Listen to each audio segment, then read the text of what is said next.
how many use couscous? You're gonna try it tonight. And what I'm gonna do is I poured a little bit into the little dish here, and you can pass them around.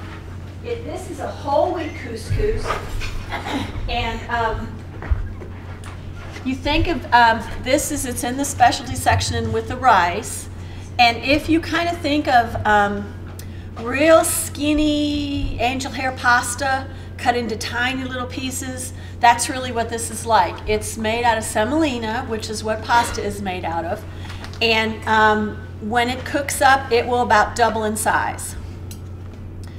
And all the whole wheat pastas have a NuVal score of 91, so 91 out of 100 is a pretty high score. I think the regular pasta has usually, what, 57, I think, something like that.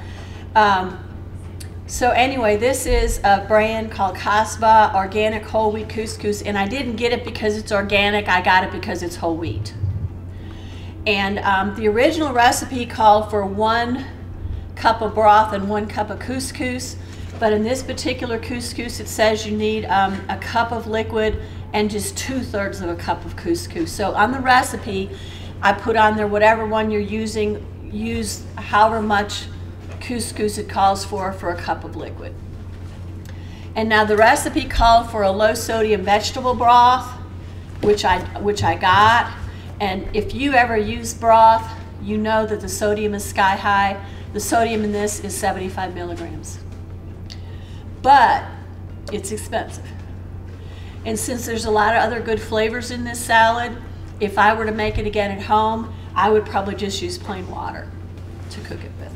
And actually, this is kind of like instant. So as soon as the broth comes to a boil, we're going to put in the couscous and take it off the heat, cover it, and 5 minutes later it's going to be done just like magic.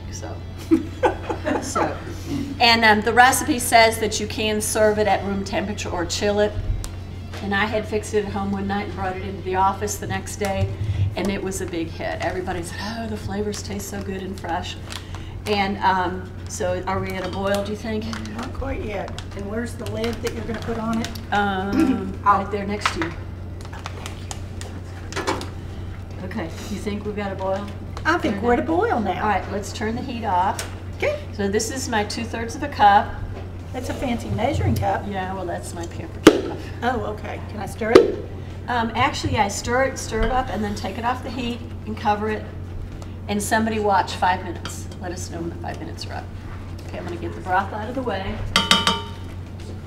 But you know, some of the other broths, even if it says reduced sodium, they've got like 400 or 500 milligrams of sodium. So unless you were going to like use this as a side dish, if it was me, I'd probably just cook it in water.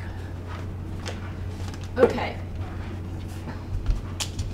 So the recipe calls for a cup of reduced sodium vegetable broth or chicken broth or water, and then the couscous.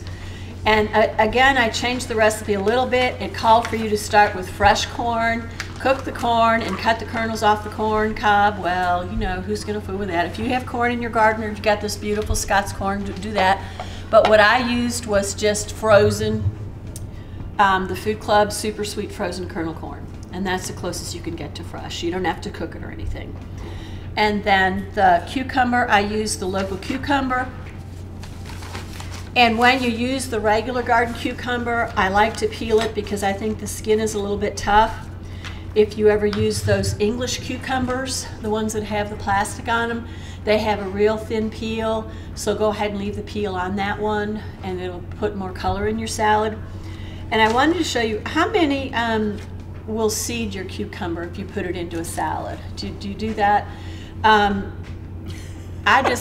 I think it looks pretty when you do it that way, and you won't have those little seeds in there. So this is just my little 1/4 teaspoon measuring spoon, and I think if you had one of those melon ballers, there's one size baller on one side and a bigger side, I think that would work with it too.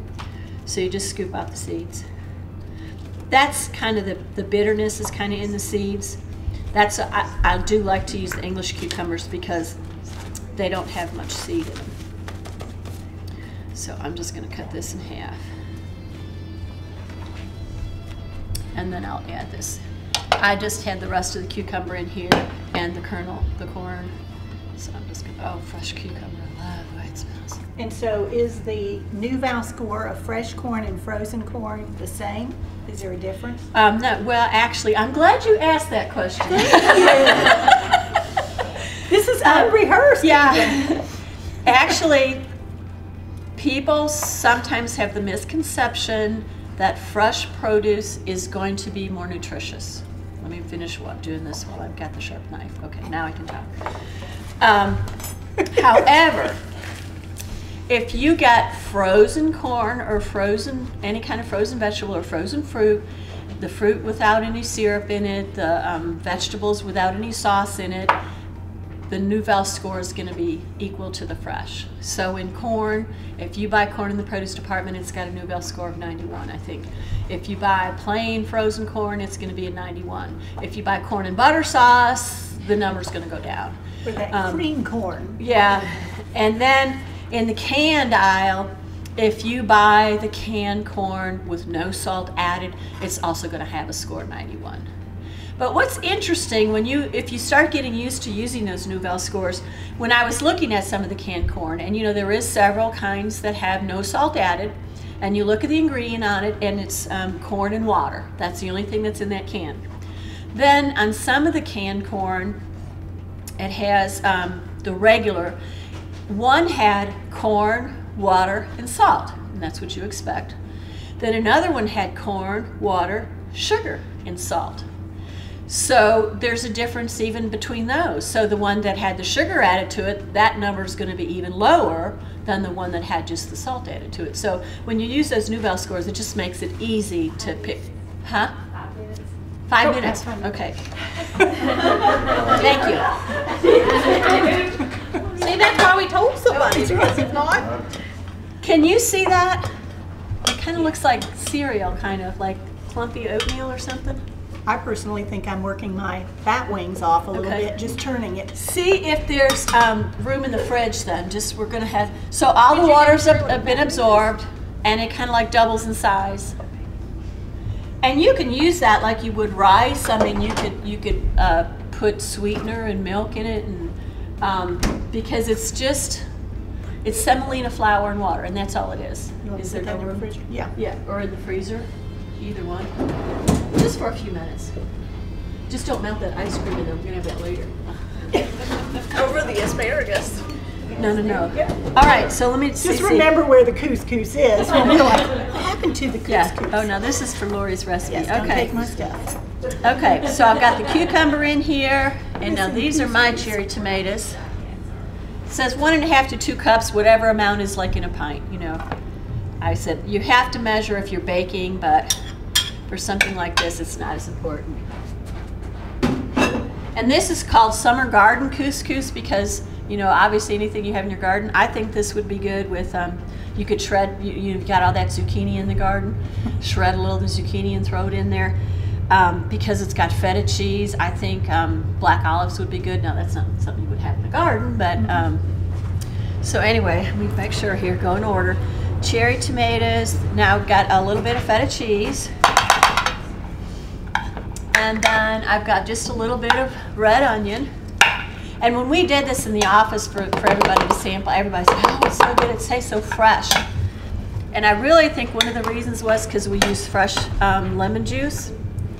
Okay, so that's everything that's in the salad besides the couscous. And in this bowl, Couscous is cooling in the freezer. Yeah. This is the fresh lemon juice. Anytime you have a recipe that calls for lemon juice, if you can use fresh, it makes all the difference in the world. Okay, so we have olive oil. And now when I made it at work, we just used plain regular vegetable oil, but she happened to have olive oil here, so I used it. And then, where's my other little dish? Okay. This has got oregano, a little salt and pepper, and it's got cumin. And I wasn't sure about the cumin, but there's not enough of it to make it a real strong flavor like in chili. So we're gonna just kind of whisk all that together.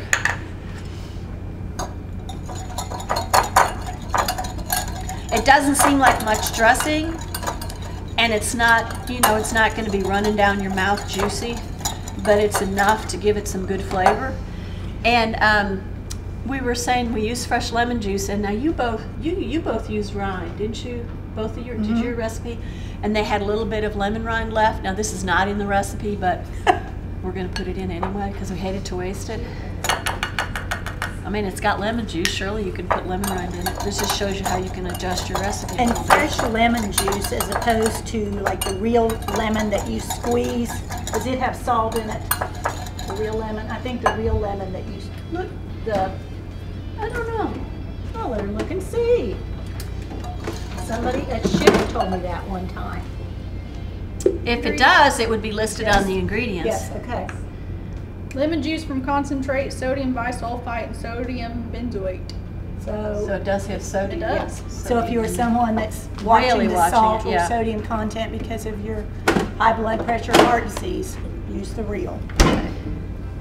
Okay. And wasn't that an important tip for everybody to know? Yes, oh, thank you. Is the nutrition facts on there? Does it say how many milligrams of sodium is in a teaspoon? Oh, I'm sure it's just chock I'm full of just it. teasing, yeah. Well, since we use a low sodium vegetable broth, That's we right. could probably use Yeah. a little bit too. That looks good. I really probably should have put the parsley in here, I guess. Oh, well. Live and learn. Then get love. All right, now I don't know if the couscous has cooled off at all. And then Jessica has used parsley too, and I didn't know Jessica brought her fancy little scissors with. Otherwise, I would use the scissors to cut the parsley. This is much easier if you. I can't live at home without my kitchen scissors. I use it for everything, but we just use a sharp knife on that. Is Is it getting a little cool? Uh-huh. No.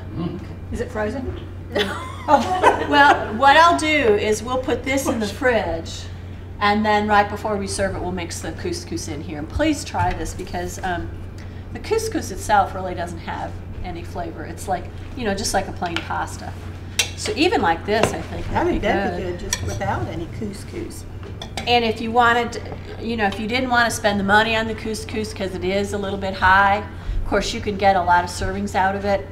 You can use any other kind of pasta. You can use, Lori's using whole wheat rotini in hers. But the whole wheat is a lot better option than the regular pasta. So we'll put this in the fridge and we'll stir the couscous in later. It's not frozen solid yet, so it'll be good and cold. Yeah, it'll be chilled. Good for a really hot day. We've lost Leslie. Yes, we've lost Leslie. Just in case nothing turned out well, I brought some homemade bread for us today. Lori has a weekly stress reliever at her house.